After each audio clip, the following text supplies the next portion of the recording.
es la casualidad. Estamos consternados todavía con la noticia que nos llegaba de tierras extremeñas, tierras que visitaremos en apenas unas semanas, con esa noticia terrible que nos vuelve a reconectar con la fatalidad, ¿no? Eso que creemos que nunca nos puede pasar o que le puede pasar a un familiar, a un ser querido. La muerte absurda, la muerte inesperada de un grupo de muchachos que regresaban de un partido de fútbol, ¿no?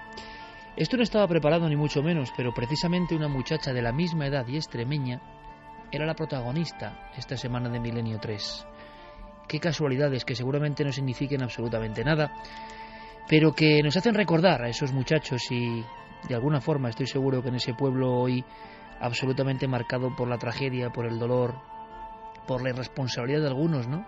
Vidas que están en plena expansión se cercenan para siempre. Y nos gustaría tener un recuerdo enorme, ¿no? Enorme y sincero para todos los familiares de esos chicos que sin duda, creo yo, no lo sé, por lo menos es una esperanza, estarán por ahí ya como otro tipo de seres o energías o ángeles, quién sabe, ¿no? Es poco consuelo o ningún consuelo. Pero nos ha impresionado porque nosotros, la verdad, con nuestra función siempre de abrir un camino a la esperanza, a la emoción, a la búsqueda, a cosas diferentes, teníamos preparado un dossier sobre una muchacha extremeña, misma edad, es curioso, de estos chicos, de estos pobres chicos, ¿no?, que han perdido la vida desgraciadamente, y que también saltaron, por otros motivos, claro, sus gestas a las páginas de los periódicos nacionales. Hoy casi nadie se acuerda de esta chica, pero porque ella quiso. Ella se apartó de ese ruido, de esa cuestión mediática. Es una historia que muchos jóvenes no conocerán, y lo sabemos, otros no tan jóvenes tampoco han conectado con la historia de la niña de los prodigios. ¿Y por qué hablamos de esto? Evidentemente porque últimamente estamos tocando esa fibra sensible de los poderes casi mágicos, de esas dimensiones diferentes de la mente. Hoy hablamos, entre otras muchas cosas, de una muchacha que se llama Mónica Nieto. Con esa coincidencia que nos ha dejado un poco parados, comenzamos. Yo tengo unas páginas, ahora va a hacer una semblanza nuestro compañero Diego Marañón, pero unas páginas donde simplemente leyendo los ladillos de aquel reportaje de Diario ABC, ni más ni menos, con el impacto del ABC, año 87, mes de octubre, pues refleja perfectamente el enorme shock, electroshock diría yo, que produjo en la sociedad española durante un cortísimo espacio de tiempo esta muchacha. Decía ABC, con Ricardo Domínguez, el eterno reportero de sucesos de la ABC, lo siguiente: su espectacular poder es capaz de combar tenedores y cucharas a distancia, como si se tratase de plastilina. Estábamos hablando, por tanto, de una especie de Uri Geller española, una muchacha preadolescente en Cáceres, una niña normal que ahorraba, decía la prensa, para comprarse una cazadora, una chica que había repetido un par de cursos, no era ninguna superdotada, nadie con una inteligencia extraordinaria, no, era una chica de tantas de una barriada de Cáceres que de pronto, vamos a descubrirlo esta noche, empezó a hacer cosas que eran aparentemente imposibles para el común de los mortales. Decía Ricardo Domínguez en ABC, desde hace 8 meses un grupo de científicos analiza al adolescente con sorprendentes resultados. Añadía, comenzó a demostrar sus habilidades a los 5 años, cuando su madre propuso a las hijas este peculiar juego. Ahora, decía el rotativo madrileño, se encuentra en la segunda fase de estudio, que consiste en reconocer materiales a través de cuerpos opacos. Habéis oído hablar de Uri Geller, Nina Kulagina, los grandes dotados, bajo el punto de vista crítico o bajo el punto de vista crédulo, la sensación de que la mente puede hacer algo inconcebible con la materia. Bien, la semana pasada, amigos de Milenio 3, hablábamos de esas noticias de máxima actualidad y creemos que esto es un nexo perfecto. No es cualquier cosa. Un científico de la talla del experto en neurociencia cognitiva, el doctor Manuel Martín Loeches, nos contaba que había que admitirlo, la precognición existe. Para mí, personalmente, una de las grandes declaraciones en la historia de Milenio 3. Científicos rotundos de nivel mundial, como son españoles, pues no creemos que no son de nivel mundial, pero de nivel mundial nos dice Níker, la precognición existe. La mente es capaz de adivinar lo que va a ocurrir. Claro, la segunda fase podría ser hoy, en este programa de Milenio. ¿Y la mente puede, como hemos soñado muchas veces, llegar a modificar la materia?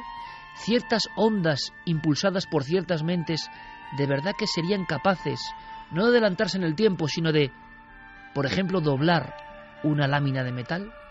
Y algunos dirán, ¿y qué prueba más absurda, no? Eso es destinar energía a algo que es, bueno, mover un objeto. Sí, pero ¿es solamente eso la muestra, la punta del iceberg de todo lo que tiene nuestro cerebro todavía por descubrirse? Mónica Nieto, protagonista esta noche, repito, entre otras muchas cosas, porque es el ejemplo perfecto de supuesta paragnosta, persona con facultades extrasensoriales, pero hay algo quizá más misterioso todavía. ¿Por qué una muchachita que copa las portadas, años 80, los científicos la estudian, actas notariales, cosas increíbles, y de repente el silencio? ¿Por qué ese silencio? ¿Por qué de pronto, como ocurre con algunas noticias, todo se olvidó? Nadie sabe nada más. ¿Descubriremos esta noche algo más de esa chica normal que hacía cosas extraordinarias?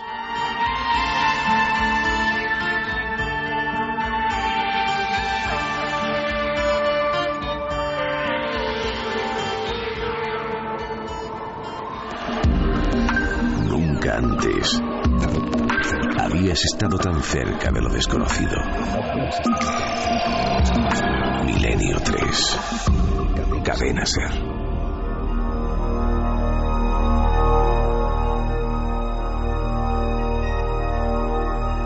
1:38 con Fermín Agustí, con Noel Calero, con estas músicas maravillosas que nos meten ya en otro mundo. ¿Estáis todos? Bueno, si estáis, hay que abrir esa llave digital nueva, esas líneas de contacto, porque hoy queremos muchas opiniones y mucha interactividad. Carmen, buenas noches. Buenas madrugadas, Iker. ¿Todo preparado? Todo preparado, y las líneas, como siempre, abiertas para que nos hagan llegar sus opiniones, sus preguntas, e incluso si conocen a alguna persona con los poderes que vamos a desvelar que tiene Mónica Nieto. A través de las vías normales, que son milenio3 con número, @cadenaser.com, si nos escriben un mail, y también de las redes sociales, nos tienen que buscar tanto en Twitter como en Facebook como en Google+, a través de Nave del Misterio. Luego contaremos el asunto de Mérida, que ya se nos viene encima prácticamente. Me aseguran que el lugar en la noche va a ser algo como un ensueño. Vamos a ver si construimos entre todos un ensueño común. Habrá que darse prisa, daremos algún dato, o dalo ya si quieres, Carmen, de inmediato, para que todo el mundo apunte.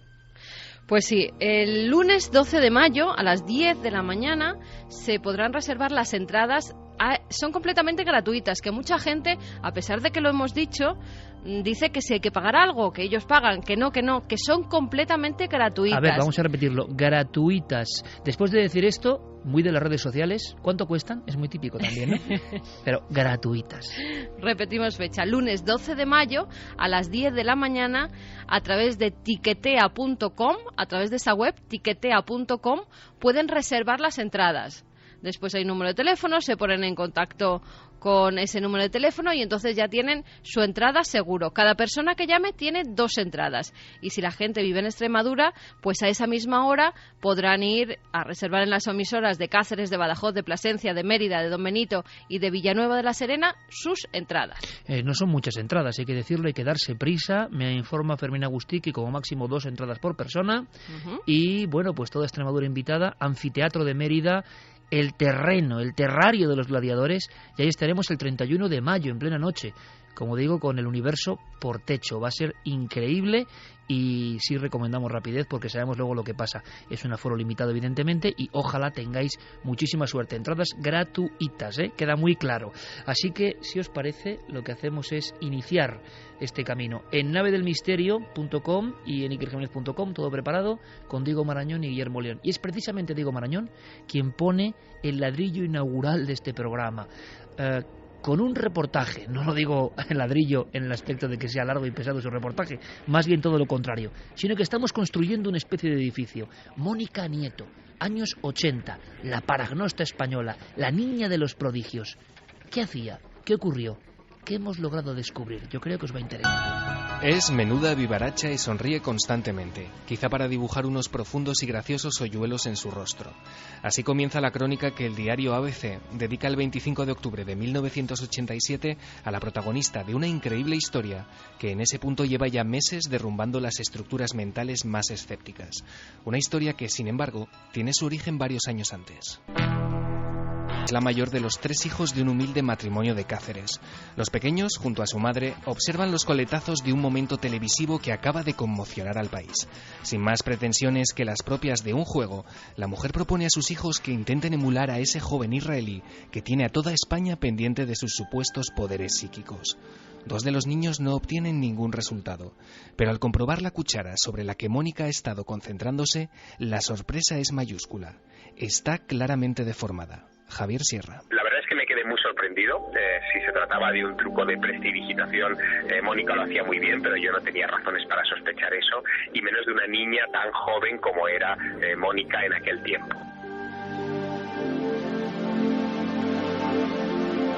Durante varios años las capacidades de Mónica quedan estrictamente reservadas a su ámbito más íntimo y cercano. Un periodo de tiempo en el que solo su familia y sus compañeros de colegio son conscientes de sus increíbles facultades, que atraen la mirada curiosa de sus amigos. No me siento nada diferente a los demás. A veces los uso para doblar metales, pero lo que más me gusta es curar enfermedades. Me gusta tenerlo, pero lo hago solamente de vez en cuando. Hay gente que, por ejemplo, tiene miedo de que le diga cualquier cosa y tal.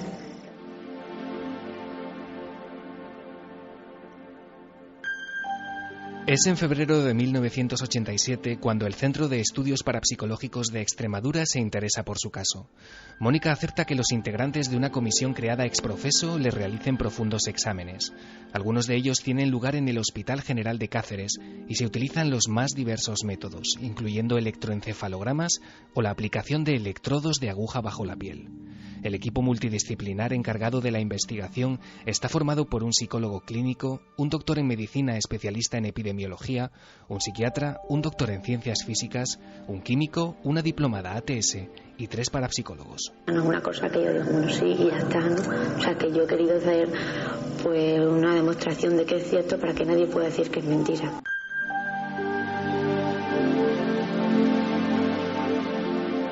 A pesar de ciertos bloqueos psicológicos, Mónica es capaz de doblar a distancia una varilla de metal introducida en un tubo y de reproducir con ella las figuras que previamente los especialistas han dibujado en una cartulina.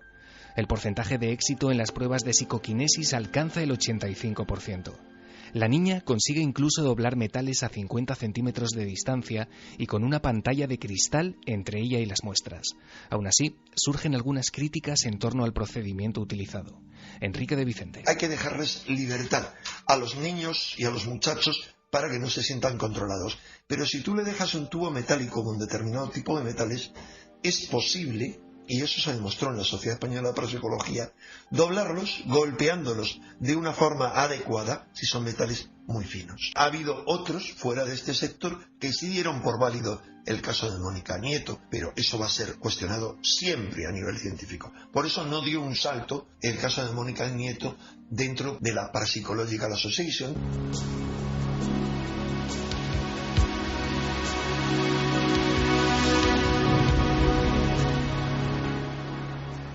En el detallado informe que se elabora se llegan a recoger actas notariales de las experiencias más espectaculares. Su porcentaje de éxito en el campo de la precognición alcanza el 95%. Sencillamente no hay precedentes. Durante 2 largos años la colaboración de la niña es total. Investigadores norteamericanos y alemanes se interesan por su caso y Mónica comienza una peregrinación por estudios de radio y televisión tanto dentro como fuera de nuestras fronteras. Sus apariciones en programas de Japón o Italia son seguidas con expectación por la audiencia.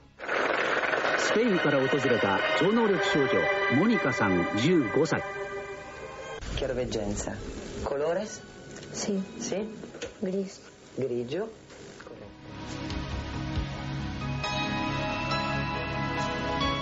Pese a que en ningún momento reniega de sus facultades, los acontecimientos se precipitan. La repentina fama que alcanza en aquella época hace que la niña diga basta.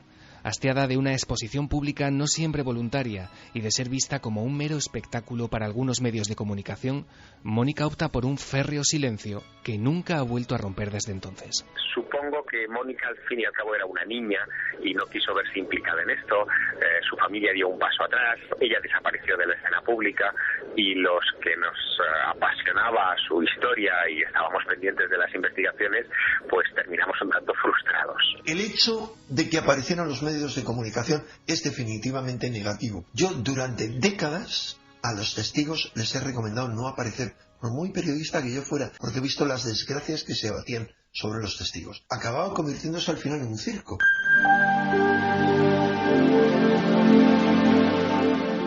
Mónica terminó por orientar su vida hacia las terapias alternativas, pero quienes la conocen aseguran que hoy en día sus capacidades permanecen intactas. El resto solo podemos respetar su silencio, mientras esperamos pacientemente a que la que en su día fue etiquetada como la mayor dotada psíquica de nuestro normal y corriente.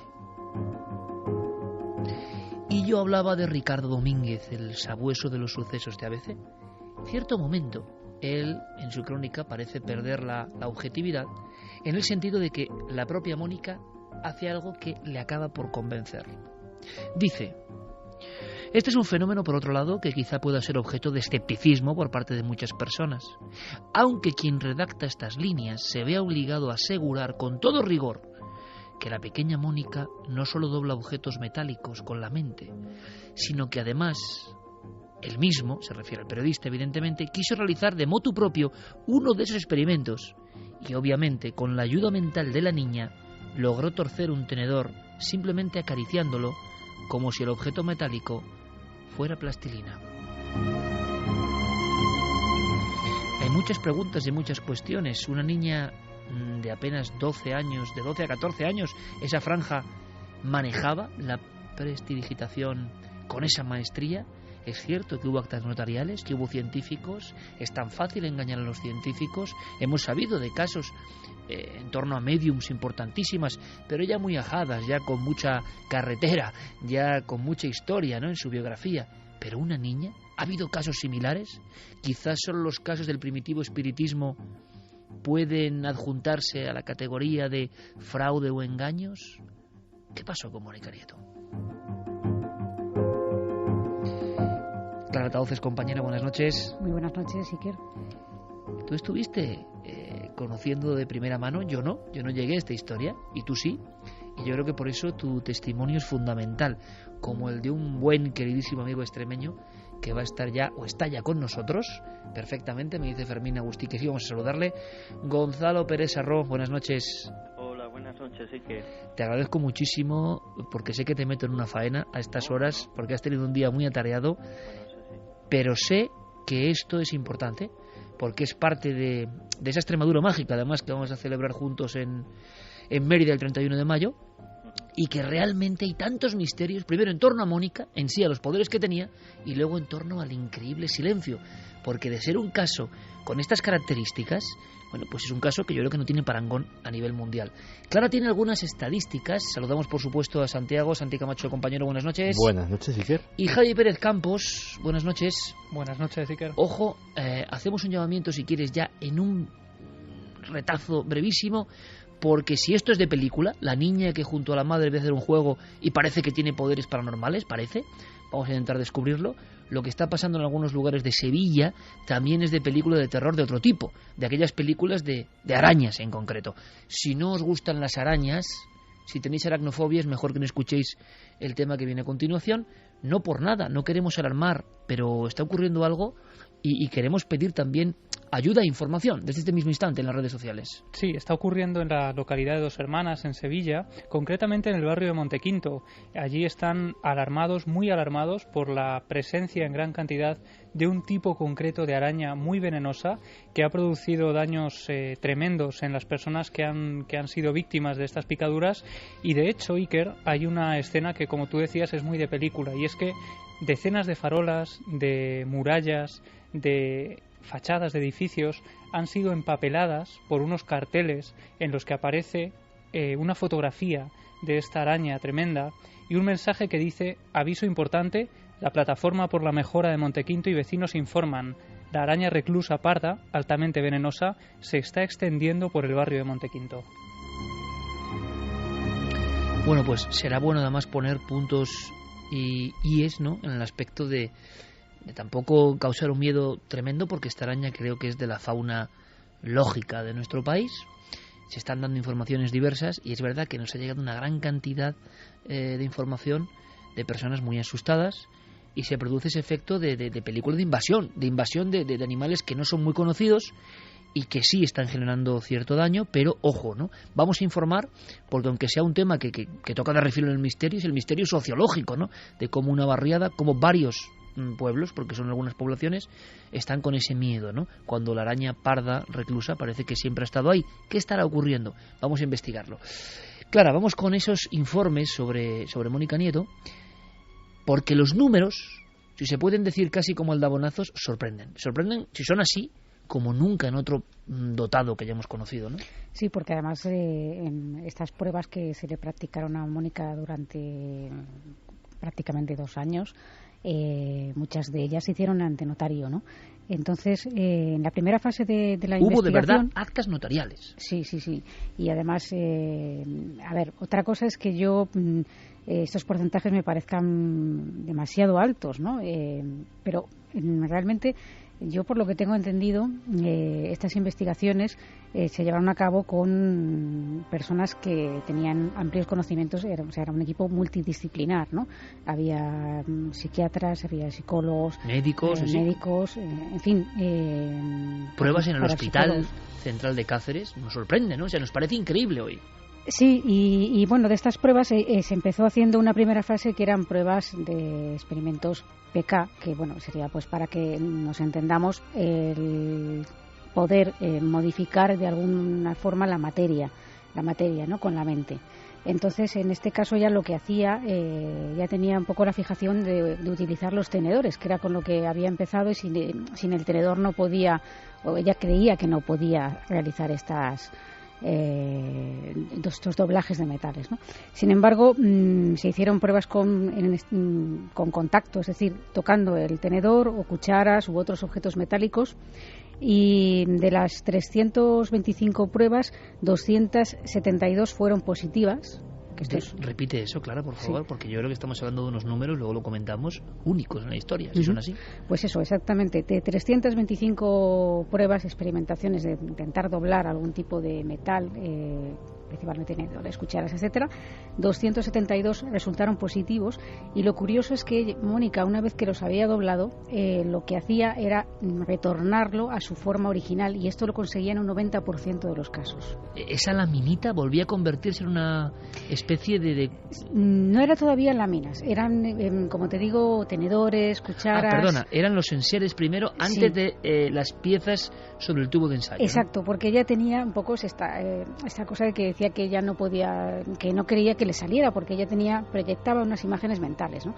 En un fondo blanco proyectaba la imagen de un tenedor en posición normal, sin doblar, y otra imagen con el tenedor ya doblado, y lo que hacía era fundir esas dos imágenes. En el momento que se fundía esas dos imágenes, ella decía dóblate, y era cuando se doblaba. Entonces ella creía sin tocar el tenedor, tocándolo tipo Uri Geller. Sí, en esta primera fase es decir, cogía el tenedor con los dos dedos.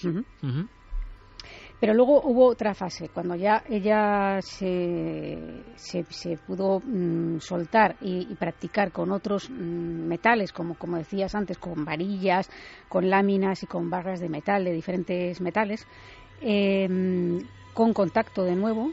De 505 experimentos, 333 resultaron positivos, lo que es un porcentaje de un 65%.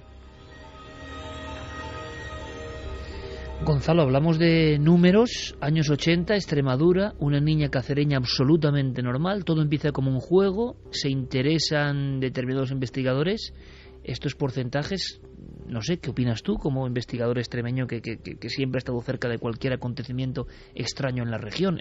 Yo no recordaba estos números y me parecen, no sé, impresionantes, ¿no? Pues sí, se trata, y además lo que estaba apuntando Clara, que muchos de estos experimentos se hicieron bajo un rigor científico, entre comillas, dentro de lo que se tenía al alcance. Entonces, gracias al Centro de Estudios Parapsicológicos CEPEX.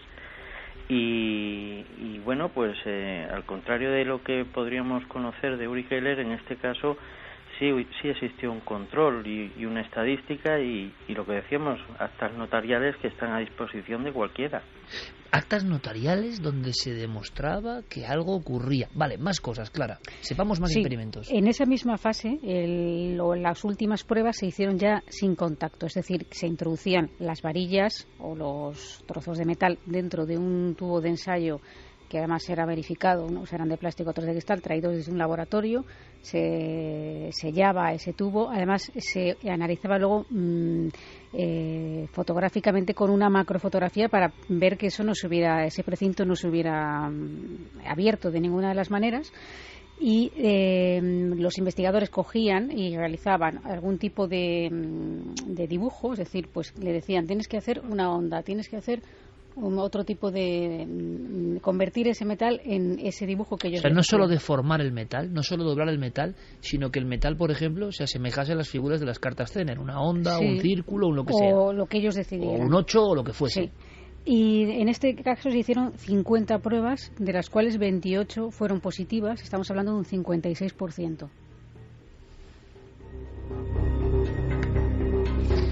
Gonzalo, salpimentando la historia, como va contando Clara, con los datos concretos, en Extremadura, ¿esto qué significó al nivel de la investigación? Porque es muy curioso. He conocido incluso las opiniones hoy de gente del equipo, es decir, de personas que están metidas en estos temas, y ya casi nadie recordaba la historia de Mónica Nieto, cosa que es un nombre absolutamente reconocible por los que sí vivimos esa historia. En Extremadura, ¿cómo fue aquello? Imagino que fue, si el boom a nivel nacional fue tremendo, pues allí, ¿cómo fue?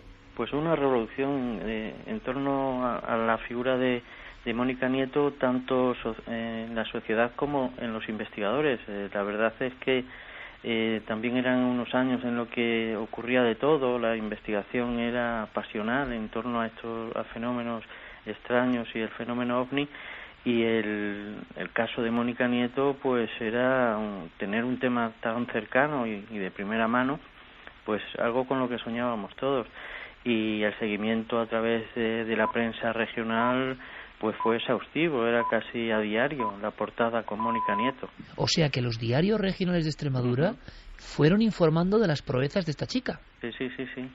Es más, luego a través de este caso pues este Centro de Estudios Parapsicológicos obtuvo una cierta popularidad e incluso, bueno, pues con ese entusiasmo del caso de Mónica, pues siguió haciendo experiencias con alumnos y alumnas de distintos centros, de Cáceres y de otros lugares de la región, intentando captar o buscar algún caso igual. No se consiguió, claro. Porque desde luego no parecía muy fácil, ¿no? Claro, no parecía muy fácil encontrar a alguien parecido. Bueno, que creo que eso demuestra hasta qué punto la pasión de este caso pues se contagió a los investigadores de esta región. Decían varios de los informadores que investigaban a esta niña, hablamos del poder de la mente sobre la materia, ese poder de la mente que parece que empieza a abrir, ¿no?, su abanico dentro incluso del ámbito científico hoy en el 2014, vamos 27 años atrás, y parece que se ha obtenido pruebas positivas de doblaje de láminas por parte de esta niña, con cobre, aluminio, hierro, acero, estaño, plomo, plata, pero con plástico u otros elementos, eso no salía. Hay que conocer más datos, Clara. ¿Había algún otro tipo de experimentos? Sí. Creo que ver a través de cuerpos opacos, que ya me parece alucinante. O sea, esta niña no solo doblaba metales, ojo, un efecto que puede ser pura prestidigitación. Luego lo comentamos, según dicen algunos, yo no lo sé, es un mundo que ignoro, el de los magos pero también había como guinda del pastel, ¿no? Había más cosas, esta niña veía más cosas, no solo era doblar objetos. Sí, porque en la segunda fase de investigación, que era ya con la fenomenología de tipo sí, es decir, facultades como la precognición, la telepatía o la clarividencia, destacó por encima de todas el tema de la clarividencia. En algunos casos, en los informes, hablan hasta casi de un 100% de acierto en algunos de los experimentos que se hicieron. Es decir, ¿experimentos de todo. qué tipo? Pues, por ejemplo, colocar una carta Zener determinada, que no elegida evidentemente por Mónica, está claro, dentro de una caja opaca. Entonces ella... Controlada perfectamente. Controlada, sí. Lo que ella hacía era, igual que antes proyectaba una imagen mental del tenedor doblado que se fundía con el tenedor normal, ella lo que hacía era, se proyectaba como un calor o como si esa caja empezara a calentarse y a arder, y entonces introducía, o sea, imaginaba que se introducía dentro de ella para ver qué había dentro. Esto era uno de los experimentos. También se utilizaban cartas con colores. Antes hemos visto en el sensacional reportaje que ha hecho Diego Marañón, en la televisión italiana, que le estaban preguntando por un color y decía gris. ¿Qué ocurría? Eso es dermóptica, dicen, ¿no? Bueno, eso sería clarividencia. Es decir, poder ver algo que está oculto a nuestros ojos. Porque la dermóptica es más... ¿Acertaba? Sí, acertaba en porcentajes bastante elevados, sobre todo en el tema de la clarividencia, era lo que más destacaba de todas. Las facultades, sí. Y luego hay un par de datos curiosos en cuanto a las claves de lo que Mónica experimentaba o cómo esto afectaba a su cuerpo. Porque se le hicieron también pruebas después, posteriormente, antes de realizar el experimento y después para ver qué cambios había. Por ejemplo, en la temperatura corporal, la media descendía 1,02 grados centígrados y casi siempre había ese descenso, aumento, no era descenso, aumento. Lo que descendía era la tensión bajaba y también existía un aumento del pulso, es decir, se tomaba todo esto antes y después y se realizaba una media y se comprobó esto. Según parece, incluso en el Hospital General de Cáceres se hacen experimentos con electroencefalograma, como comentaba Diego, y para el seguimiento digamos, la actividad cerebral en un escaneo mientras se hacen los experimentos. Claro, esto nos parece, Santiago, tan increíble panoplia de sucesos que hoy en día seguro, imaginaos la repercusión mundial. O sea, no debe haber muchos casos de este tipo, porque hoy en día, con millones de cámaras dando la vuelta al mundo, captando cualquier cosa, y los medios, ya lo sabéis, llenos de curiosidades, es decir, hay pocas cosas raras que se escapan de un móvil ahora mismo y que son trasladadas. Pues hay pocos casos de una niña que demuestre esto. Si esto es así. Si esto es así, y los datos parecen confirmarlo, desde luego el caso de Mónica Nieto fue víctima pues de la España de la época. Lógicamente este era un país periférico, no era una de las grandes potencias mundiales ni muchísimo menos.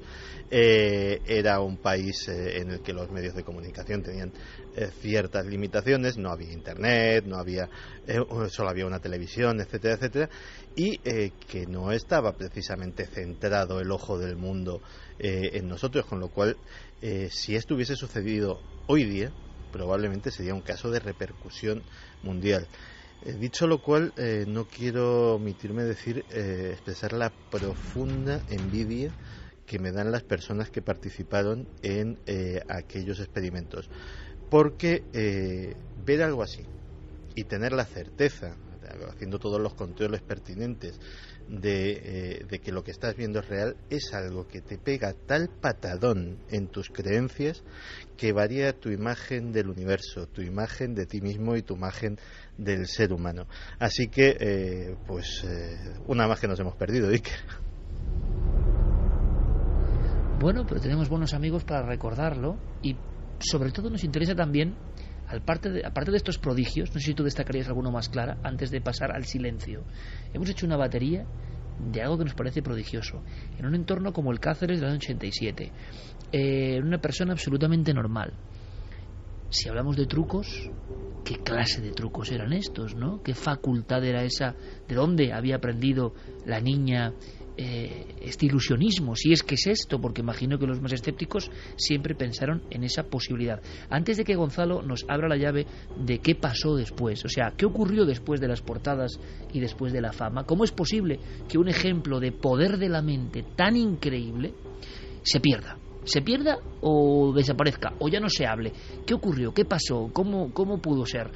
Carmen, ¿qué opina nuestro público? Porque yo no sé, también hay gente que, evidentemente, de las nuevas generaciones, si esto lo consideran absolutamente imposible, si esto forma parte de otras fantasmagorías del pasado que ya mucha gente no puede creer, o, sin embargo, si hay personas que evidentemente creen que esto puede producirse. Es muy heavy el caso, en palabras llanas, ¿no? Es decir, no es hablar de alguien que intuye, no, es doblar objetos. Luego hablaremos un poco de las polémicas, pero doblar objetos en hospital, con control aparente, con científicos, con actas notariales. ¿Qué opina nuestro público? Bueno, la polémica en las redes es si esto que hacía Mónica Nieto es porque el cerebro utilizamos solo una parte muy pequeña de él o no. Unos dicen que eso es mentira, que no utilizamos tan solo el 1%, están diciendo algunos, y otros diciendo que es verdad que no utilizamos toda la parte del cerebro y que hay personas con esas capacidades precisamente porque sí la utilizan.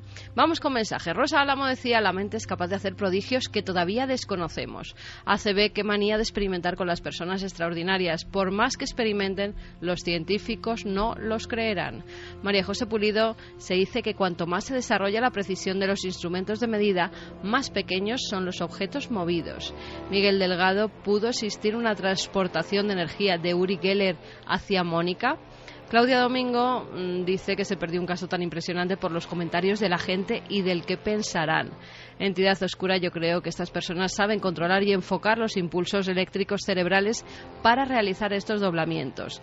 Diego Cozar Lobo: la mente lo puede todo, solo tienes que creer en lo que puedes hacer. Mariposa Delirante dice: el poder de la mente es infinito y está en todos, pero no todos tenemos la capacidad de que aflore. Álvaro Martín: seguramente perdimos un caso tan espectacular por el tratamiento y comentarios que generó en la sociedad. Es curioso Juan y esto. Medina, Acaba. Juan y Medina decía: hola, buenas noches. Maravilloso programa. Recuerdo yo niña cuando salió Uri Geller en televisión. Mi primo, 2 años menor que yo, doblaba las cucharas con solo tocarlas y concentrarse. Yo lo vi y casi no lo podía creer. Parecía de mantequilla. Mi tía, su madre, le prohibió que volviera a hacerlo. Y ojo que estamos ante dos cosas importantes: el tratamiento que se le daba a estos temas, aunque yo no creo que el de Mónica Nieto en este caso, lo que estamos leyendo o revisando, sea un tratamiento circense ni mucho menos. Se refería Enrique a que él ha aconsejado a muchos testigos que no vayan a programas que son más bien de la década de los 90, no en los 80, ¿no? Donde sí que hay un auténtico espectáculo y evidentemente es más chanza y burla muy divertida, ¿no? Que es lo que a uno les parece el misterio quizá y no lo entendemos muy bien. Entonces la sensación que tenemos es que todavía no ha llegado esa parte, ¿no? Digamos de reírse del misterio, que es algo que nosotros, si podemos, siempre intentaremos evitar, ¿no? Nos parece algo muy serio y, como dice Santiago Camacho, que puede cambiar una vida para bien, yo creo. Esta niña prodigiosa, ¿qué ocurrió con ella? ¿Qué pasó? ¿En qué momento todo esto se trunca? Y luego una segunda cosa que no parece baladí. Y Santi aquí es el mayor, hay que decirlo, y quizás recuerde esa emisión de Uri Geller, porque Mónica parece que es después con la radio, una emisión de radio, cuando ¡pum!, hacen el experimento porque su madre, bueno, pues como un juego. ¿Cuántas personas? Que eso es un misterio que había que analizar. ¿Cuántas personas? Yo recuerdo, por ejemplo, la primera vez que vi la escena de Uri Geller no fue en la televisión, en un recuerdo de Íñigo, ni mucho menos. Fue algo que ahora mismo lo tengo en mi mente, lo que es la mente también, ¿no? ¿Os acordáis de Zipizape, no? Las grandísimas criaturas del gran Escobar, que han ilustrado nuestra infancia, ¿no? Parecen cosas, yo creo que como de muy niños para los niños de hoy. Devorábamos Zipizape, Carpanta, Mortadelo. Bueno, pues Zipizape era tal el impacto, año 75, octubre, del tema de Uri Geller, que la primera vez que yo vi eso fue Zipizape sentados, habían dejado el balón y ambos hipnotizados miraban una pantalla y ahí dibujado un muchacho joven, pelo ensortijado, una camisa de rayas, era Uri Geller. Era tal el impacto que hasta los cómics o tebeos de la época deformaban sus situaciones normales para incluir a Uri Geller, ¿no? Un shock, pero ojo, en ese shock, en esa historia, Zipizape, los hermanos terribles, repito, años 75 finales, luego jugaban a ser Uri Geller, pero les ocurrían cosas, ¿no?, a las personas, y es que eso es lo increíble. Íñigo me lo ha recordado muchas veces, lo asombroso del fenómeno Uri Geller, y ahí entra la familia de Mónica Nieto, es que muchas personas en sus casas, ellos, sea lo que sea el poder de Uri Geller, hicieron extraños prodigios. Y eso nadie lo ha explicado, nadie lo ha estudiado. Es que, claro, a lo mejor hay gente más joven de la audiencia que dice, bueno, pues qué ocurrencia la de la madre de Mónica Nieto, ¿no? Poner a los niños que toda España lo hizo. A doblar cucharas. Yo me puse a doblar cucharas y todos los niños... ¿Tú recuerdas la emisión? Yo recuerdo la emisión y me acuerdo del impacto que fue, o sea, me acuerdo de todos los niños en el colegio ahí dándole en el comedor a la cuchara a ver quién la doblaba. Vaya imagen también, ¿eh? Sí, o sea... Vaya imagen también, ¿eh? O sea, fue un impacto tremendo. tremendo. Me acuerdo de las parodias en TVOs, en sketches de televisión, en la radio. Me acuerdo cuando volvió Uri Geller con el tema de los relojes y la gente decía, pues a mí se me ha puesto a funcionar el reloj y a mí también y no sé qué. Es decir, sugestión colectiva, de acuerdo, lo que sea, pero muchas personas guardan aquella noche como un recuerdo imborrable donde ocurrieron cosas que nunca habían previsto, ¿no?, en su casa. Es un recuerdo imborrable, es decir, y ya te digo, a mí me pilló siendo pues como Mónica, siendo un crío, pero es probablemente, supongo que si me pongo a pensar sacaré alguna más, pero es una de las pocas noches en que la magia de verdad, la magia, con todas las letras, se adueñó del país. Y yo creo que se adueñó del país no solamente esa noche, sino durante toda una semana extraña en el que 35 millones de españoles que éramos entonces creímos en lo maravilloso, todos juntos.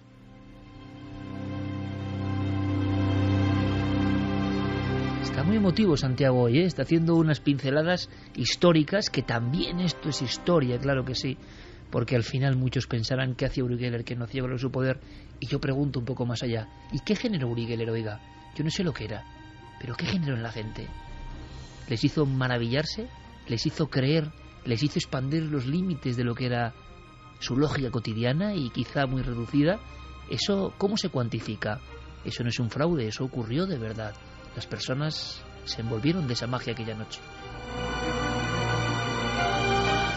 Y vamos a una magia que de repente se corta. Gonzalo, resulta que Mónica Nieto, como tú nos has contado, Extremadura, periódicos regionales muy conocidos como el Hoy y otros que van informando de los prodigios de Mónica. Mónica que viaja al extranjero, Mónica que es examinada en otros lugares, Mónica que acierta colores de cajas selladas donde hay un sobre dentro, un dibujo. Es como una Uri Geller en niña, porque recordemos, Uri Geller es famoso por ese doblar metales, pero, y Carmen podría contarlo, lo he contado, yo creo que lo ha contado casi tantas veces como yo lo de Altamira, pero es impresionante. Uri Geller le hace un par de juegos y dice, bueno, si el ilusionismo no sé lo que es, pero no me lo acabo de explicar, y luego si quieres lo cuentas. Pero entonces, en un momento dado, Gonzalo, todo eso se para. Fue radical, fue de un día para otro. No, yo creo que, bueno, todo vino a raíz de ese periplo por distintos países, acompañado de algún parapsicólogo extremeño, y creo que hay 3 puntos en los que Mónica Nieto quizá pues abrió un poco los ojos, porque no olvidemos que era una chica de 14 años que desde luego debió ser pues un impacto todo lo que se hizo con ella, porque aunque se la llevara un poco digamos como entre juegos, pero no dejaba de ser un control y a veces desconfianzas a las que le mostraban algunos científicos, como por ejemplo en los experimentos que ha contado Clara, en los que era capaz de adivinar cartas que estaban dentro de una caja. Bueno, pues también se le hizo la experiencia de poner la carta boca abajo dentro de la caja y ella no la averiguaba. Ella decía, como bien ha explicado Clara, que ella imaginaba que ardía la caja, que se iba haciendo un agujero que se iba quemando y a través de ese agujero veía, pero la carta, si estaba boca abajo, no sé si quizá... ¡Wow! ¡Qué bueno! Es decir, ¿sí? que ella tenía como una visión, no sé, Exacto. como metiéndose en el objeto, y si estaba boca abajo no podía verlo. Ella decía que tendría que quemar la mesa por debajo para poder ver la carta. Digamos que era... rara. Una técnica que ella imaginaba así o realmente ocurría así. Gonzalo, es que es muy curioso porque hasta la forma de explicar es una forma de explicar de niña, o sea, no parece muy condicionado, quiero decir, por trucos, ilusionismo, características de un conocimiento. Lo está contando como lo contaría una niña que viva exactamente, con ingenuidad. Sí. Bueno, pues ahí quizá hubo cierta desconfianza dentro de lo que fue la experimentación. Después vino lo del periplo y también lo de que Mónica Nieto, en un momento de su carrera o de su popularidad, dijo que ella querría emplear esas técnicas o ese poder que tenía para poder hacer algo productivo con ella, como curar. Y a partir de ahí, bueno, pues los parapsicólogos investigadores quisieron disuadirla de ese camino y que siguiera con las experimentaciones más asépticas, más científicas, más empíricas. Y después de esos viajes, en los que sí hay que decir que aquí se la trató con respeto, pero en muchas televisiones, en Italia, por ejemplo, y en otros lugares no se la trató de la misma forma, y bueno, pues se hizo un poco de circo en algunos platós.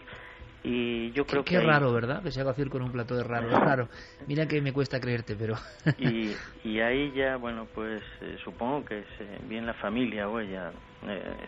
Yo, cuando mantuve la entrevista última con ella, que fue, aunque con la perspectiva del tiempo parece que hace muchos años, pero eran 6 años después de aquellos experimentos, en los que en el 93 me hablaba, sí la notaba un poco resentida y esquiva en el tema de explicar si ella todavía podía tener esas facultades, pero ella se quería basar y centrar solamente en lo que era la sanación y en aprovechar su poder, digamos, para hacer el bien, para curar. Y aquí me vino una revelación. Lo que pasa es que la hizo fuera de micrófono. Cuando ya detuve la grabadora, me comentó que en cierta ocasión había tenido a uno de los consultantes, una persona que había ido a su consulta, y le detectó un mal con esa técnica de conseguir ver a través de los cuerpos opacos. Le vio algo dentro de su organismo y fue al hospital, y efectivamente, tal como ella había descrito, lo vieron en las pruebas médicas. Tanto fue esto el fenómeno que a partir de entonces hubo ciertos facultativos del Hospital San Pedro de Alcántara que consultaban a Mónica allí donde no podían con sus medios técnicos llegar. Y efectivamente me dio los nombres de esos 2 doctores del San Pedro de Alcántara que consultaban a Mónica Nieto en algunas ocasiones los males que con los medios técnicos del hospital no podían detectar para ayuda. Ella solo describía lo que iba viendo y los médicos luego diagnosticaban.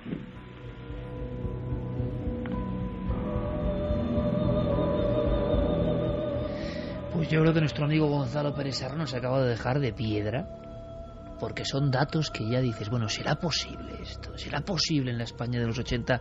Como siempre, ¿no? De forma soterrada. Y Gonzalo, tú personalmente, que no muchas personas han podido estar cara a cara hablando con Mónica Nieto, viendo todo esto, entrevistándola. Tu opinión personal, porque nos has dado la clave que luego podemos comentar, que me parece, yo no sé, esta niña tiene un libro, esta niña, sea cual sea su verdad o por qué, esta historia personal de una niña que de repente dice, oye, que yo quiero dedicar todo esto para curar. Ella decía en ABC que no se sentía temerosa de esos poderes. Asegura simplemente que un don de Dios le ha sido concedido, que se relaja y con esa ingenuidad que nos contaba nuestro compañero Gonzalo, ella ve cosas. No parece que haya una grandilocuencia, una terminología, y eso que muchas veces cuando uno se ve rodeado de científicos, adopta, ¿no? Digamos, o traspasa términos. Esa ingenuidad, por lo menos, la detectamos. Y de pronto ya quiere curar. Los experimentadores, evidentemente, quieren que siga haciendo experimentos porque puede ser la punta del iceberg de algo importantísimo, ¿no? Para verificar ciertos fenómenos. Pero ella, algo le ocurre que quiere ayudar a los demás y entonces empieza el absoluto silencio. Yo no sé qué viste, Mónica, cara a cara. ¿Cuál es tu percepción, Gonzalo? ¿Crees realmente que esta muchacha, que es un caso excepcional, que habría que preguntarse y por qué esta muchacha sí y otros no? O mejor, ¿cuánta gente sí que tiene esto, pero jamás lo ha creído ni se ha puesto a desarrollarlo porque no ha habido ese chispazo, ese momento de demostrar cosas porque casi nadie cree en esas cosas? Es decir, es un caso excepcional, de acuerdo, pero a ti, a nivel de sabueso de la Extremadura mágica, hoy, ¿qué opinión tienes en el recuerdo de esta chica cuando la entrevistaste? ¿Qué sensación te dio? ¿Realmente era todo tan auténtico como se nos muestra aquí en este viaje por la historia? Pues te he de decir que sí, que yo, bueno, fui con ciertas reservas y con algún tipo de experimento que quería que me hiciera. Al fin y al cabo, al final todos intentamos lograr una demostración, ¿no? Y bueno, ante la negativa de ella y ante ciertas reservas que tenía ya hacia las personas que nos dedicamos a estas cuestiones, yo soy una una persona tímida, pero bueno, luego cuando está uno trabajando, pues parece que se pone otra máscara, y intenté ahondar en lo posible y llevarla un poco al extremo, y sin embargo ella me descubrió la forma de ser que realmente era yo. Vale que puede ser psicología, vale que puedan ser mil cosas, ¿no? O la experiencia ya en tratar con mucha gente, pero lo cierto es que no casaba una cosa con la otra, no casaba que ella pudiera averiguar tantas cosas sobre mí, y sin embargo era una persona que, bueno, pues lo que tú decías, se expresaba de una manera muy diferente a la que podemos hacerlo las personas que estamos interesados en estos temas y que, bueno, nos preocupamos de saber otros casos. Ella no, tenía una ignorancia total, podría decir, con respecto al fenómeno y a otros personajes que puedan haber sido conocidos por estos fenómenos. Y sí te diré que bueno, no sé si poseía todavía todas las facultades que años atrás había demostrado, pero sí es cierto que algo especial sí tenía. Y en esa ocasión me acompañaba Marisa también, mi esposa, y pudo ver también desde otra óptica que Mónica poseía cierta facultad para saber cosas que no se le habían demostrado ni se le habían dicho durante la entrevista. Gonzalo, compañero, nos vemos en Mérida. Un abrazo muy grande. Pues sí, vale, gracias. Al final estas personas parece que adivinan, ¿no?, cosas, que les vienen informaciones que nadie tiene. Ese silencio, se habló mucho de esa gran oportunidad perdida, pero claro, como nos contaba Gonzalo, pues parece que ella decidió dedicar su don para ayudar a los demás. Es como una llamada que viene de alguna parte, pero que acaba con la posibilidad de seguir, y quizá el hastío también, el cansancio, ¿no? Y muchas críticas, que también las hubo, claro. Mi opinión personal sobre este caso, yo no puedo saber si las facultades de Mónica son auténticas o no. Yo no participé en los experimentos, sí que conozco a varios de los investigadores que estuvieron presentes. He llegado a ver algunas de esas manifestaciones. Yo llegué a ver un tubo de ensayo con un metal doblado en una forma de onda, de los que se habían utilizado, sellado.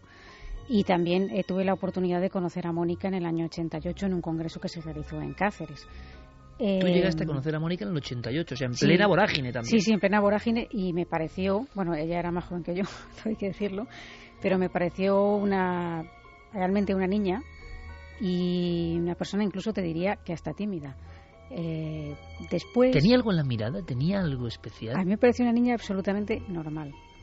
Y esto, pues no es como, por ejemplo, Uri Geller, sí que tú lo ves y tiene una cierta teatralidad. Tengo que decir, y ¿no? magnetismo. Sí, esa mirada, ¿no?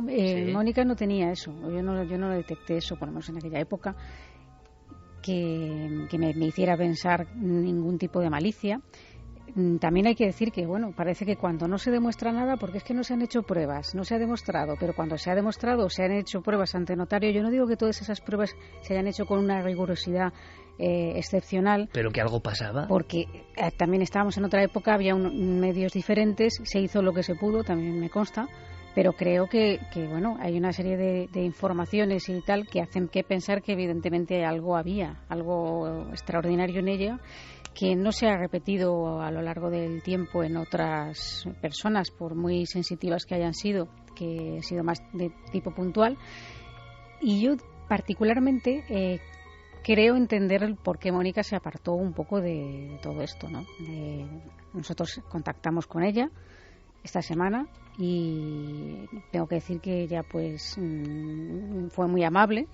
Y me comentó que realmente no era por nada en concreto por lo que no quisiera hablar, que era una política que había adoptado hacía ya tiempo, que le seguían llamando de medios muy importantes algunos, que conocía el programa y que si alguna vez se decidía hablar probablemente lo haría aquí, porque conoce el tratamiento y le gusta, pero que bueno, ya no estaba metida en eso, ¿no? Y yo entiendo, es decir, esto le pilló siendo una niña, y realmente se la sometió a una serie de periplo y de pruebas de toda índole por diferentes lugares del mundo, de la mano de algunos parapsicólogos, que no todos los parapsicólogos que estaban ahí hubo una especie de, eso sí que lo conozco bien porque lo he vivido, una especie de guerra interna entre parapsicólogos, entre egos y demás. Y creo que fueron un poco los parapsicólogos los que se cargaron el caso, es mi opinión. Y creo que ya lo que quiso simplemente es apartarse un poco de todo, de algo que no se le había casi ni pedido opinión, y que cuando ella fue consciente de dónde estaba metida y tuvo que tomar una decisión y elegir qué prefiero hacer en la vida, ser feliz, ser normal o convertirme en este fenómeno mediático que era. Yo creo que ella optó por la decisión, en mi opinión, más sabia.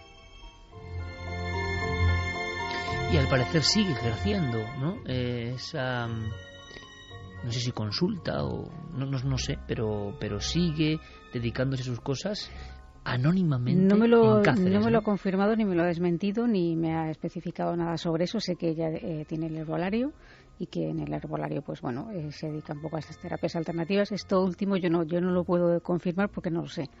Ojalá algún día, yo no pierdo la esperanza de que seguro que sí. Quiera hablar si con tiene nosotros. Que ser, será. Y además hay una cosa muy interesante, ¿no? Y es que, bueno, yo os voy a contar una anécdota que seguro que a muchos ya, bueno, no les va a llegar porque no conocen al personaje. Quizá, por ejemplo, a Javi Pérez Campos si le impresione. A mí hubo alguien en una casa en Madrid, en el Parque de las Avenidas, que me hizo la muestra de cómo Mónica Nieto doblaba los metales, ¿no? Es un señor llamado José Luis Jordán Peña. Yo era muy joven y él estaba todavía estudiando o viendo los análisis porque era como muy problemático. La evidencia era la evidencia, ¿me comprende, Santiago? Es decir, los metales se doblaban y la niña veía dentro de cajas cerradas. Entonces, algo había que hacer. ¿Qué ocurre? Ocurre que José Luis Jordán Peña, necesitaríamos un programa entero para hablar de él, pero una persona de la Sociedad Española de Parapsicología, psicólogo industrial y persona que ha estado envuelta pues en historias como Las Caras de Belmez o Humo y en algunos aspectos un poco más o menos oscuros. Él estaba ahí investigando a Mónica Nieto y estaba francamente preocupado. A mí me lo dijo. Me acompañaba entonces también como yo un imberbe Lorenzo Fernández, año 90, Parque de las Avenidas, y Jordán Peña le veía su nombre, que para nosotros era un gran investigador en aquel momento, un padre de la parapsicología científica, y él estaba preocupadísimo. Pero decía, solo hay una solución. Y entonces dice, mira este bote, este es como los botes, como los que doblaba Mónica Nieto. Y en cierto momento se marchó de la habitación, allí quedamos Lorenzo y yo sentados, él cerró la puerta esmerilada de su despacho y luego apareció y estaba completamente doblado la finísima laminita de plomo dentro del tubo de ensayo. Bueno, pero que yo sepa, Mónica Nieto no se alejaba de los investigadores o desaparecía, porque entonces menudo control, ¿no? No, eso no. Y Jordán Peña reía con una risa pues muy peculiar. Así es. Es como el científico escéptico que decía, ¡eureka, lo encontré! Puedo desenmascarar a esta niña. Y yo decía, don José Luis, ¿y cómo es esto? Y él hacía clac, clac, clac, clac, clac, clac, clac, con el tubo de ensayo que doblaba un poquito la lámina. Digo, vamos a ver. Y ahora lo digo. Si esta niña coge el tubo de ensayo, se marcha a otra habitación, le empieza a dar como si fuera una maraca, yo no sé qué notario o qué científico ha registrado esto, o qué hospital ha hecho estas pruebas. Voy a la enorme división, ¿no? Para el escéptico tiene que haber alguna manera, y era ¿me comprendéis, no? Era una especie de daga en el corazón, no saber lo que esta niña extremeña hacía con los metales. Y la explicación tenía que ser zumbándole al tubo de ensayo, que desde luego no parece muy normal, ¿no? Es que además, en estas investigaciones que se hicieron en los tubos de ensayo, aparte de estar, como decimos, totalmente sellados y se analizaban luego con un microscopio para ver si había habido alguna rotura, también, no sé si en todos, pero en algunos de ellos se introducían un revestimiento de goma espuma o de algo para que impidiera precisamente ese movimiento de agitación, de coctelera. Y por supuesto Mónica lo que no hacía era irse a otra habitación porque no se lo permitía a nadie. Bueno, pues aquí tenemos un ejemplo de cómo se investiga. Jordán estaba exultante. Os acabo de demostrar cómo Mónica Nieto dobla los metales. Entonces tú decías, en todo caso, además demostraría algo no encaja aquí. Demostraría que se puede reproducir ese fenómeno, pero que se puede reproducir, todos los fenómenos paranormales se pueden reproducir, sí, claro. Pero que se puedan reproducir no significa que no haya fenómenos auténticos. Nuestro amigo Gonzalo nos ha dejado de piedra, por lo menos a mí, sabiendo que en el hospital de Cáceres había médicos que consultaban a Mónica como radar humano. Mónica Nieto, amiga, si confías en nuestro rigor y nuestra forma de ver las cosas, pues un día nos encantaría que hablases con nosotros, lo que quieras hablar, no vamos a hacer ningún circo, simplemente nos parece una historia humana fascinante, sobre todo porque hay una gran pregunta que es, ¿cuántas Mónicas Nieto hay y no lo saben? ¿Cuántas nunca se van a poner a hacer cosas?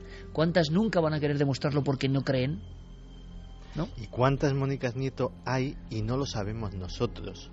Sin ¿Cuántas duda. personas en la intimidad de su hogar, conocidos solamente por sus familiares, a veces ni siquiera por ellos, a lo mejor en la soledad de su cuarto, hacen algo que nos parecería milagroso si pudiéramos verlo? 2:32. Vamos a hacer una cosa con Fermín Agustí y os voy a decir una cosa, va a ser la última vez que lo hagamos. Va a ser la última vez que lo hagamos, sí, porque, bueno, es el tema de hoy, está en el inconsciente colectivo, pero ya repetirlo mucho quizás, bueno, ya nos da igual, ¿no? Lo de Trending Topic simplemente demuestra que estáis ahí.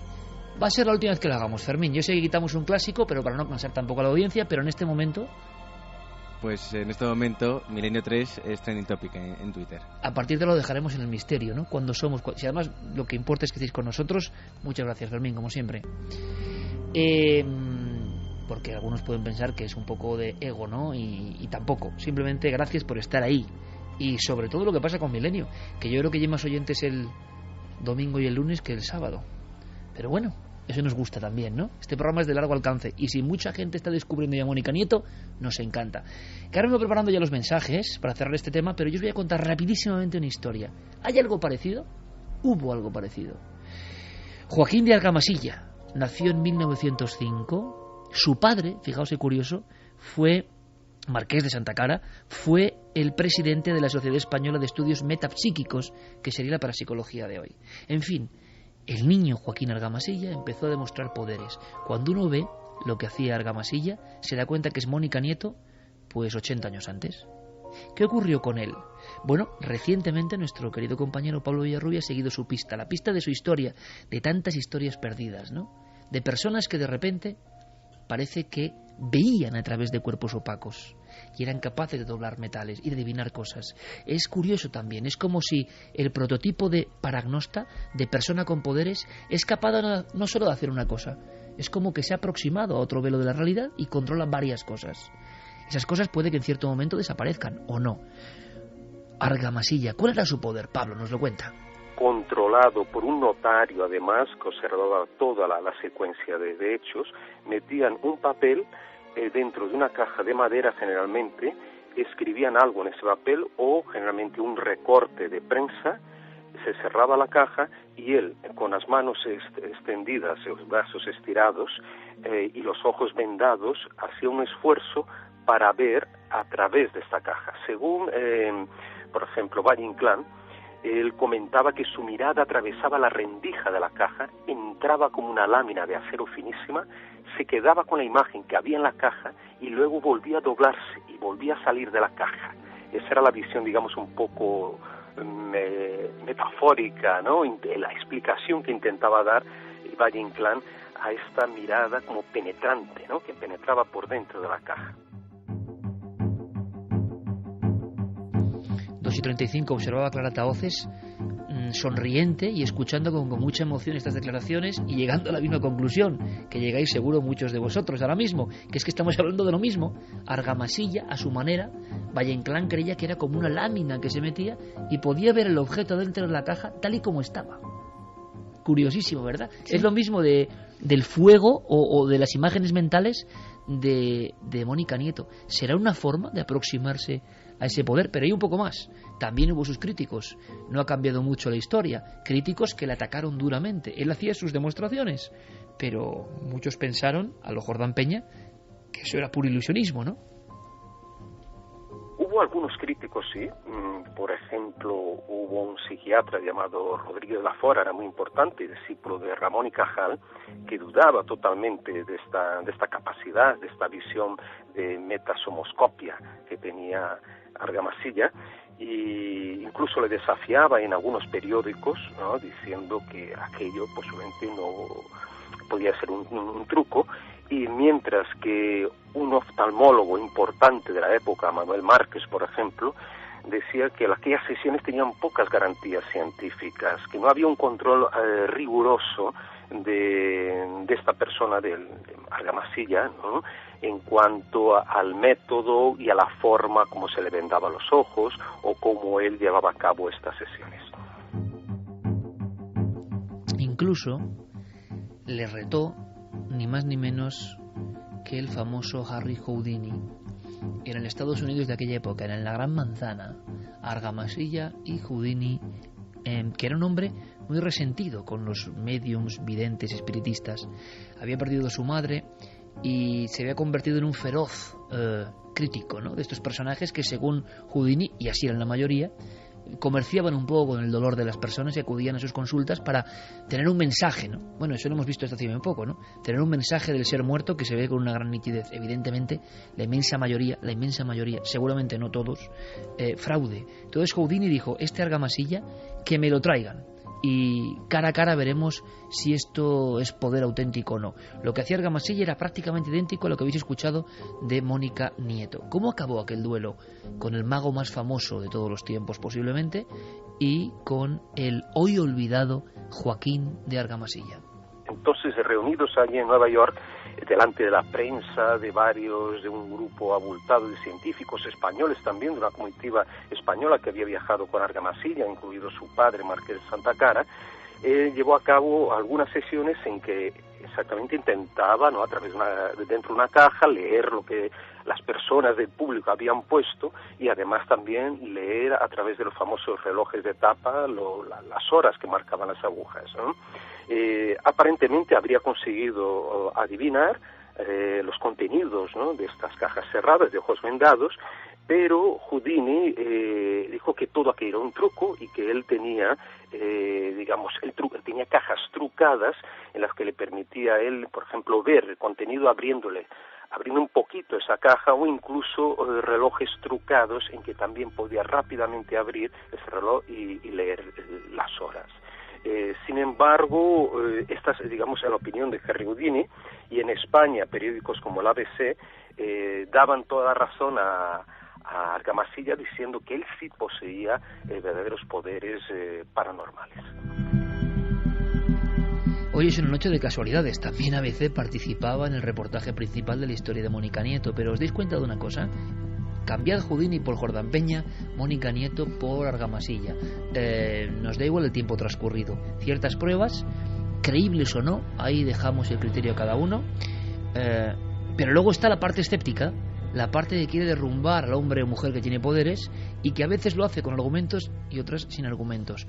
Yo me pregunto, delante de científicos, de personas oftalmólogos, otros sabios como Valle Inclán, resulta que adivinaban las agujas del reloj su posición con un reloj de tapa cerrado completamente y verificado. Y dice Houdini que abría el reloj y lo miraba disimuladamente. Pero entonces, vamos a ver, ¿pero qué experimento era ese? Si primero la niña se puede ir a otra habitación y chasquear el tubo de ensayo hasta modificarlo, o Argamasilla delante de los científicos miraba por dentro de la caja. Pues qué experimento. Es que a veces la explicación escéptica me hace pensar que no sé, está también en las antípodas como la otra del sentido común. Fíjate que me estoy acordando toda la noche de algo que parece que no tiene nada que ver, pero que lo explicaré. Hace muchos años la NASA encargó a un think tank, a un grupo de expertos, a un panel de expertos, un informe sobre lo que supondría para la humanidad el anuncio de la existencia de vida extraterrestre. Y lo que le dijeron estos expertos a la NASA es que básicamente si algún día se encontraban con esa vida extraterrestre, que se les quitase de la cabeza la idea de anunciarlo, porque haría que los cimientos de la sociedad, de los estamentos científicos, de la religión, de absolutamente todo, empezasen a tambalearse y podía provocar un cambio social.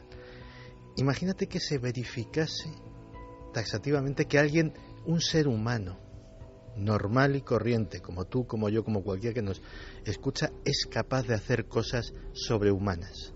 Es capaz de hacer cosas desafía a la imposibles. Lógica. ¿No sería un reto a esas mismas instituciones científicas, políticas, sociales, religiosas, exactamente igual que si nos dicen que hay vida inteligente en cualquier otro planeta? Pues yo creo que en parte de ahí viene ese afán por negar, ese afán por demostrar que es falso, ese afán por ocultar. Dicho por Santiago Camacho. ¿Y qué dice nuestro público, nuestra querida audiencia, Carmen? Pues mira, primero, una duda que ha quedado en la gente, que tú has dicho que el programa se oía más el lunes, el martes, y creen que hay programa lunes o martes. No hay programa lunes o martes. A través de las webs y de cadenaser.com y de ikerjiménez.com, a través de todas las plataformas digitales. Solo hay una emisión de Milenio 3, que sepamos, vamos, de momento.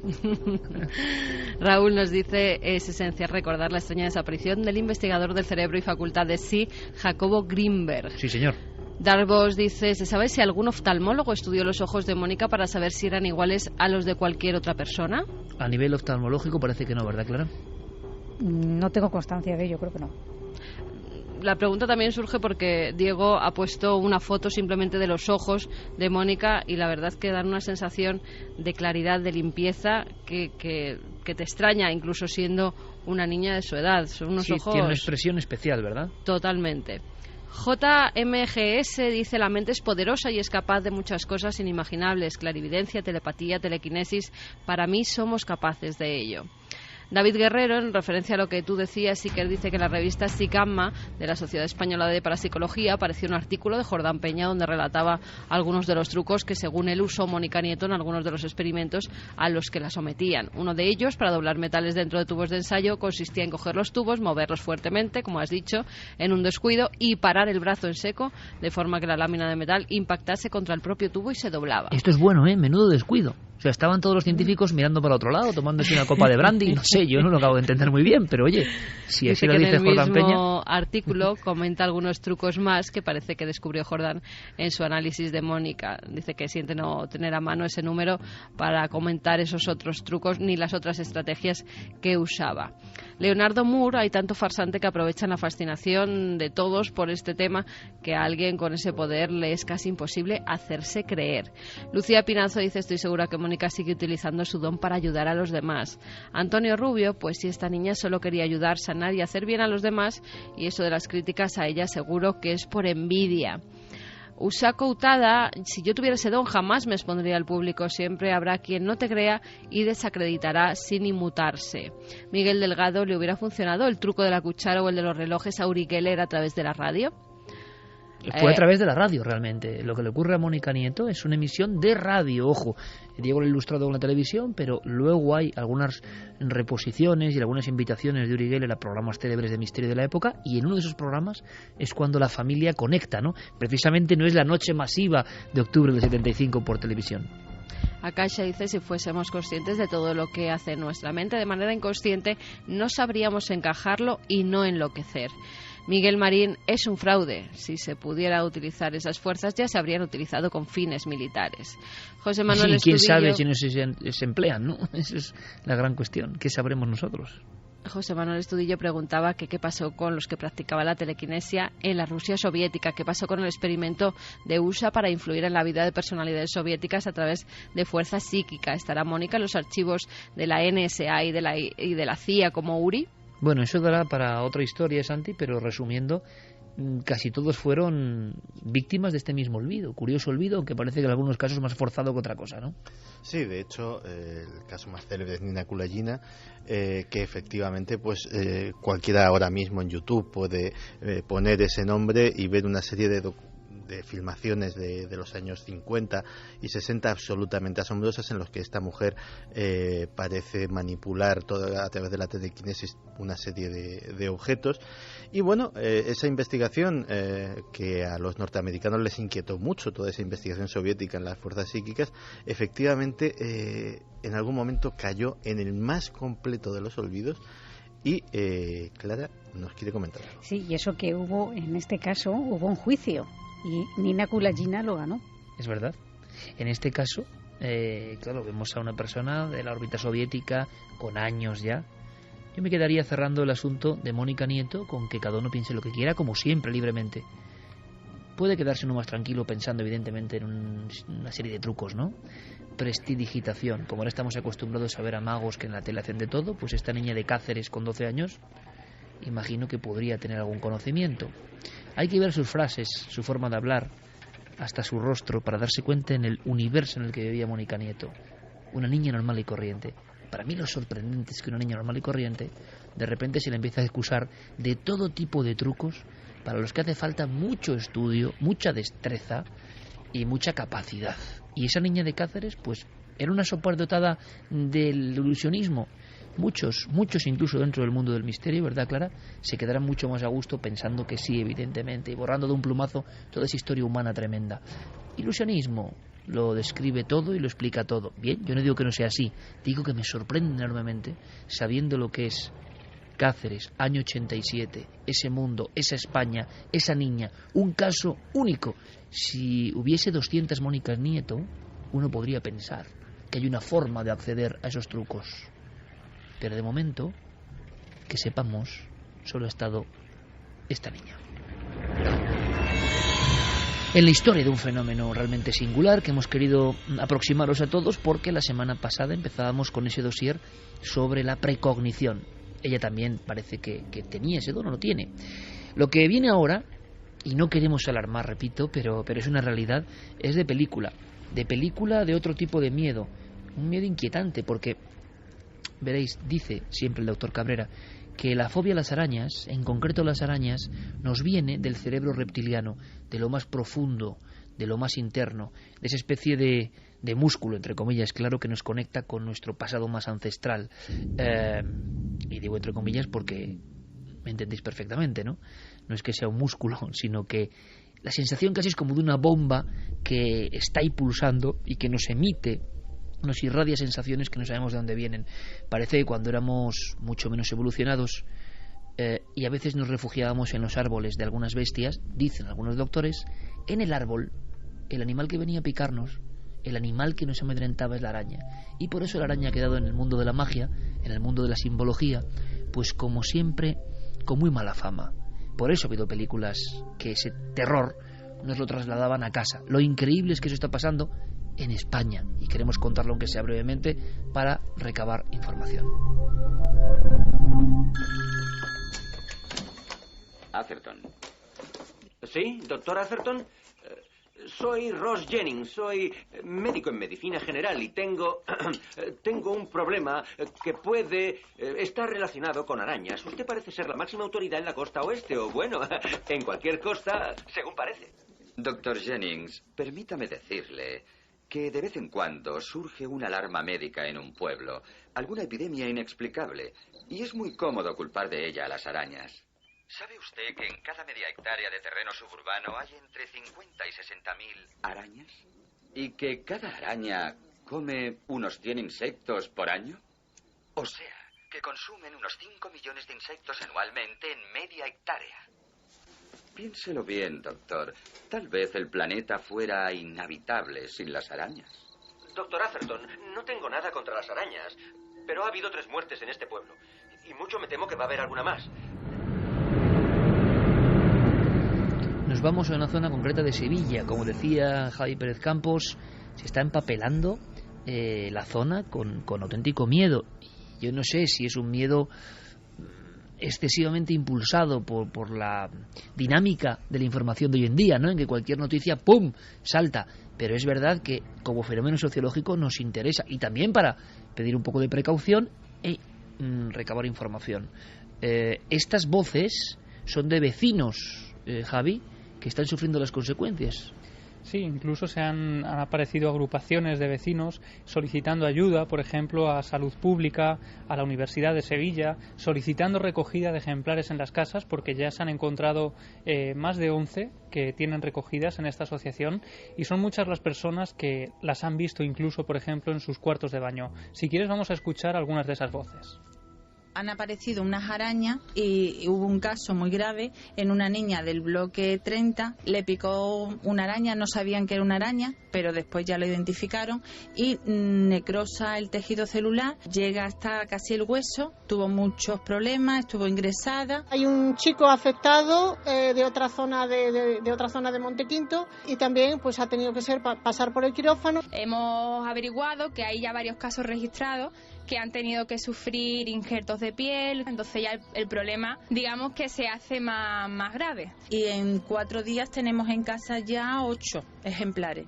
además en cuartos de baño, casi siempre en cuartos de baño, en la toalla, en el albornoz, en la pared, en la bañera. Por detrás de muebles que no se mueven, como armarios, los marcos de las puertas también, las rendijas que se puedan quedar también pueden anidar perfectamente en la madera. Esa zona les encanta. Por detrás de los marcos de los cuadros. Hay que abrir ventanas y aparecen mucho en los cuartos de baño porque ellas necesitan humedad, calor y oscuridad. 2:52, pues hombre, la verdad es que este tren de voces, como lo llamamos aquí en el equipo, esas voces hiladas, que son las voces del pueblo que está sufriendo esto, son como un cúmulo de las pesadillas del inconsciente colectivo. O sea, baño, que es intimidad, albornoces, toallas, arañas que entran. Santiago Camacho estaba como haciendo un gran alarido, es una cosa muy suya, un alarido, pero sin proferir ningún sonido, evidentemente, estamos en la radio, y yo veía, al analizar su rostro, pues lo que muchas personas estarán imitando casi en este momento, ¿no? Porque va a lo sustancial de nuestros miedos, ¿no? Una cosa tan pequeñita como las arañas, que hay que saber de esta araña en concreto que se está recogiendo, y que yo creo que siempre ha estado en España. Lo que pasa que la cantidad, pues igual sí que está sorprendiendo, y algunos casos de picaduras, ¿no? Bueno, lo que hay que decir es que en los medios se ha dicho que en los medios y en Salud Pública y la Universidad de Sevilla, analizando los ejemplares que les han llevado, que se trata de una reclusa parda. Lo que ocurre es que existen diversos tipos de reclusa parda. La que nosotros tenemos en España es la reclusa parda del Mediterráneo, que se cree que llegó desde África, que hace unos 10 años aproximadamente se está viendo en nuestro país. O sea que no era fauna autóctona, sino que llegó desde África. Efectivamente, y que, por ejemplo, en localidades como Cáceres, en las Islas Canarias, se ha visto también. Pero aquí el problema es que es una especie de araña poco agresiva, que no ha atacado con estas características anteriormente, y mucho menos con este número de afectados, y que existe también otro tipo de araña de reclusa que procede de Estados Unidos, que es mucho más agresiva, que dicen que incluso su veneno es 10 veces más poderoso que el ácido sulfúrico por su capacidad de penetración en la piel, que es la Loxéceles laeta. Y lo que hay que determinar es si podría tratarse también de un tipo de araña que ha venido del extranjero, ¿no? y que está causando auténticos estragos. Como decimos, nos hablaban ya de unos 6 afectados, uno de ellos un joven atlético con perfecta salud y que ha tenido que ser ingresado. Pero el problema también es que ya no solo está siendo un problema, valga la redundancia, en Dos Hermanas, Sevilla, sino que un vecino de Coria del Río, que hasta ahora no ha querido aparecer públicamente, pero que nosotros hemos podido localizarle, hablar con él para saber más, un poco más adelante, pues él nos confirmaba que hace unos meses sufrió una picadura en esa localidad, a unos 30 kilómetros de Sevilla aproximadamente, y esto ocurrió en el campo, ¿no? Pero creo que ese tipo de araña, la reclusa parda, se ha visto en diferentes puntos de España en muchas ocasiones, ¿eh? Claro, aquí el problema es, como decíamos, los daños que está causando, porque es una araña que no es nada agresiva, que suele morder, pues cuando uno está durmiendo, por ejemplo, se meten en las sábanas, y cuando se gira inconscientemente ya se siente atacada y ataca, ¿no? Pues le estás arreglando. Claro. yo diciendo que no queremos... ¡Qué maravilla de dicho! Sí. Claro, y no estamos enseñando, pues por ejemplo, fotografías de los estragos que causa con las mordeduras. Pero es una araña pequeña, de tamaño realmente. Muy pequeña, de entre 4 milímetros y extendida puede llegar hasta 30 milímetros, que ya es mucho más grande, sobre todo las hembras. Hablan de que pueden estar anidando en las rejillas de ventilación de los cuartos de baño y que pueden meterse por ahí, por eso aparecen sobre todo en las bañeras, por ejemplo, en las toallas, en el albornoz. Se está solicitando que se fumigue. Lo que ocurre es que los huevos no pueden acabar con ellos fumigándolos, tendrían que quitarlos manualmente y tendrían que encontrarlos. Es decir, el problema viene también ahora porque es en estas fechas cuando eclosionan los huevos, cuando empiezan a nacer los nuevos arácnidos, ¿no? Y estas picaduras sí que han llegado a causar bajas, por ejemplo, de 5 meses en este vecino de Coria del Río. Veíamos, nos contaban el caso de esta niña que tiene que hacerle un injerto de piel. ¿Puede haber un poco también de alarma excesiva, Javi, o crees que no? Yo creo que... Yo no sé si también la información a veces... Vamos a hacer una cosa. Vamos a escuchar a un compañero, que es Pepe Ortiz, bien conocido, investigador veteranísimo de nuestros temas en Sevilla, y es que vive justo en la zona. Claro, él es que es vecino de allí. Él me decía que él fue uno de los primeros vecinos que llegan a esa zona tan concreta de Dos Hermanas, y que en los años 80 no conocían esta araña. Esto es lo que nos contaba. Este tipo de araña que ha aparecido en la barriada de Montequinto de Sevilla, la araña reclusa parda, parece también que se está extendiendo por todo el barrio. Lo que te puedo decir a lo que afecta a mi persona es que soy un vecino de esa barriada de Montequinto y he visto cómo ha causado un cierto miedo en todos los habitantes de Montequinto. En mi misma casa ya no se dejan las ventanas abiertas y a las puertas y tal, sino que hemos tenido que recurrir también a poner estos mosquiteros finos para que no entre ningún tipo de este tipo de araña. Este tipo de araña nunca se ha visto, por eso ha sido la alarma tan enorme que ha causado. Curiosamente, dicen los científicos que tendremos que acostumbrarnos cada vez más a ver especies, sobre todo de insectos, que proceden de los ámbitos tropicales del África tropical y del África subtropical, y que por el calentamiento global, por el cambio climático, están ampliando su área de existencia. Es decir, aunque viniera un barco con un contenedor, con una mercancía que estuviera infectado de determinados insectos, antes nuestro clima era absolutamente incompatible para su supervivencia y mucho menos para su proliferación y para su dispersión.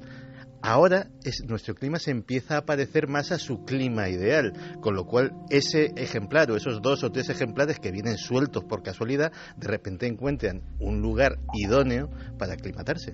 ¿Cómo podríamos hacer un retrato robot de esta araña? Vamos a hacer una cosa. Vamos a hacer que nuestro público, nuestros oyentes, siempre participativos, a través también de las redes sociales, de Nave del Misterio, en Facebook, en Twitter, en Google+, nos envíen información, nos pueden enviar fotografías. Hay webs, por cierto, muy buenas en España, donde tú mandas una fotografía de una araña que te has encontrado en casa y te la identifican, cosa que no es ninguna tontería, porque no hay que matar las arañas porque sí, porque las arañas son seres vivos, no. Pero claro, también hay que entender que uno está en su casa y esa araña es de verdad peligrosa. Vamos a hacer que nos envíen información y datos, si hay especialistas, porque esto ha ocurrido en las últimas horas, ¿no? Si hay especialistas, por favor, que también nos escriban, milenio3 con número @cadenaser.com, repito, en Nave del Misterio en las redes sociales, porque a la vuelta, Javi, analizamos un poco más esta situación, vemos lo que nos está llegando, vemos si hay personas en la provincia de Sevilla, porque lo que ocurre es que luego hay mucha más información en otras zonas de España. Entonces yo no sé si es una especie invasora, si siempre ha estado aquí. Iremos indagando y dando información mucho más fidedigna, pero esto ha ocurrido en los últimos minutos. Así que a la vuelta, aparte de muchas cosas, comentamos un poco este pánico, ¿no?, propio de película en Sevilla con la araña reclusa parda. Ahora todas las noticias y enseguida volvemos.